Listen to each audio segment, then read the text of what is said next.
Hey everybody, Sean here from Somm Wine Club, and I have got some wine for you. This is the 2017 Quinta da Bucelas. This is a white wine made from Arinto, from the small region of Bucelas, north of Lisbon, and part of the April 2024 Somm Wine Club box. Now, Bucelas is maybe one of the most famous regions that you've never heard of. Even a lot of wine professionals have no idea where this is if you would ask them to point it out on a map.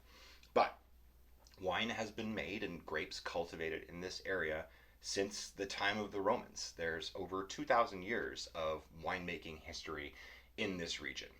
A lot of that has to do with its proximity to Lisbon, and that being a major port and a major center of trade and commerce for thousands of years. A lot of that has to do with the soil and the climate of this region. It's heavily influenced by the Atlantic, being just so close to the ocean. It has ancient limestone soils and these protected hillsides, which is where Quinta da Murta has based themselves. So, in the just north of the town of Bucelas, in this little protected amphitheater, you have Quinta da Murta, which was planted in the 1980s, late 80s, on hillsides that used to be covered in myrtle bushes, which is why you have the name Quinta da Murta, which is the Portuguese for myrtle. So a relatively young wine in the scope of the region. But historically, this style of wine, and especially in produced the way that Quinta da Murta is doing it, is really quite special. So the winery was purchased in 2011 by a French agronomist named Franck Baudin. He's kind of taken a next step in Quinta da Murta. So with his background in agronomy and agriculture, he's transitioned everything to biodynamics, being in this little protected amphitheater, which is all like just has an incredible biodiversity. It's really easy to grow and farm in this way. They are doing a great service to the quality of the wines. Now, Arinto is a fairly widely planted Portuguese grape variety, but they believe that it started in Bucelas. This is the home, the origin of the variety. And for, not just thousands of years since the Romans, but also throughout history, this wine region has been really important. They have on the label the wine of Shakespeare, which may be a little bit misleading because the winery wasn't around during the time of Shakespeare, but the wine region was. And in the play Henry VI, Part 2, they mention Bucelas wine under the name Charnico, which is a fortified Arinto from Bucelas, which was used as a wine of the British royal court and was really popular in England through the 15th century and beyond.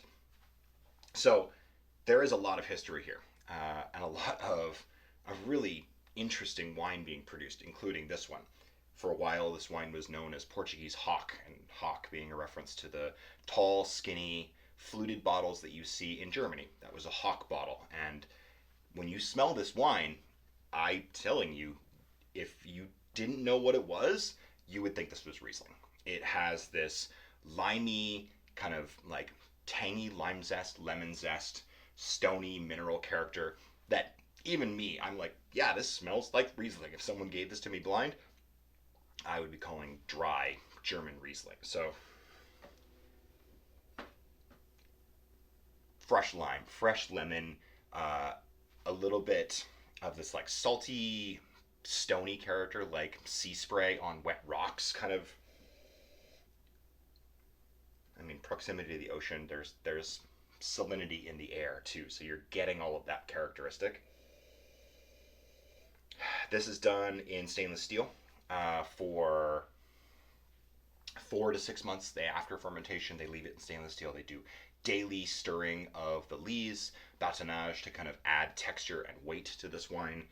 This is a relatively warm climate, although it does have that ocean influence, so things stay fresh and vibrant. But this is 14% alcohol, so you're getting ripeness out of the grapes, something that you don't typically see in Riesling. And to be clear, these grape varieties are not related. Arinto and Riesling have no genetic connection at all. It's just the style of wine has some similarities. The expression of the grape variety has some kind of parallels that you can draw if you're looking for something that has a similar character. I there's a something that just pops out on the nose here, and it's a little hard to pin down, but it's a almost like a grassy, uh, like like sage or like wild sagebrush. Sometimes I get it in southern Okanagan whites too, where there's this little kind of like brush like herbal quality to the wines. This has a little bit of that as well. I don't want to say myrtle because I've never smelled a myrtle bush, so I have no idea what that smells like, but sage I get.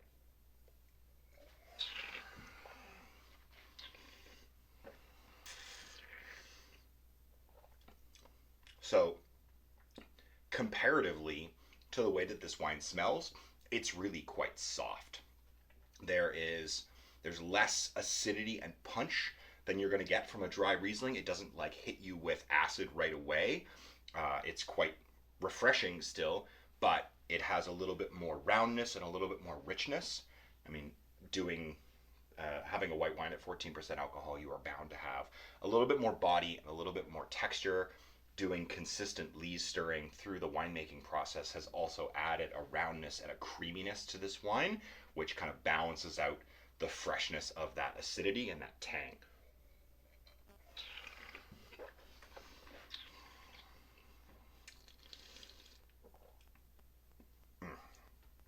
Yeah, the quality of the fruit on the palate is a little bit riper, so you're getting like grilled citrus, like you've taken a lemon and like put it on a charcoal grill.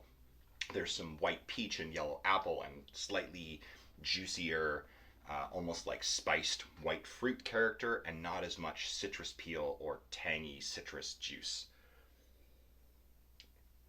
I think that's fantastic. I love when a wine has such a drastic shift in expression between palate and nose. When you smell something, you're like, oh, it's going to smell and taste like this. And then you taste it and you're like, oh, wow, I'm surprised and delighted. And there's so much going on that you have to like go back into the glass and be like, what did I smell? What did I taste?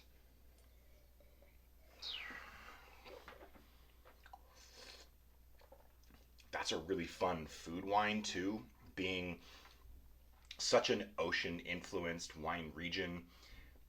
Understandably, it's going to be kind of seafood focused, but with its texture, you could do different things.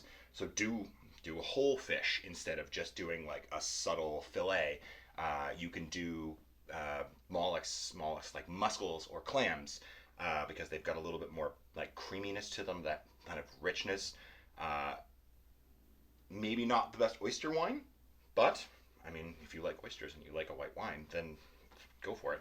I think like steamed clams with a little bit of spice. You throw some paprika in there. You get some like navy beans or something with some chew, something that's got some weight to it. You want to stand up to the richness of this wine without overwhelming the delicacy of the flavors and the elegance of it.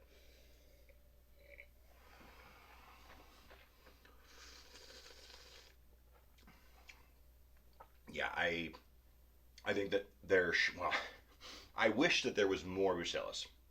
It's such a small region. There's only a handful of producers that export. Most of the time, you have to go to Bucelas to actually like see it or taste it. Even within Portugal, you don't see a ton of this wine unless you're like in a wine bar in Lisbon. So, uh, really excited to have this really cool wine for everybody to explore, experiment with, learn from, and taste. And now you've got something cool to bring to a party to be like, hey, you like Shakespeare? Here's the wine of Shakespeare. Uh, but make sure you give them the disclaimer that this isn't exactly what Shakespeare was drinking. But thank you. I appreciate everybody sticking around to watch these fun videos. Enjoy the Quinta da Murta, and we'll see you guys all next time for another wine tasting video.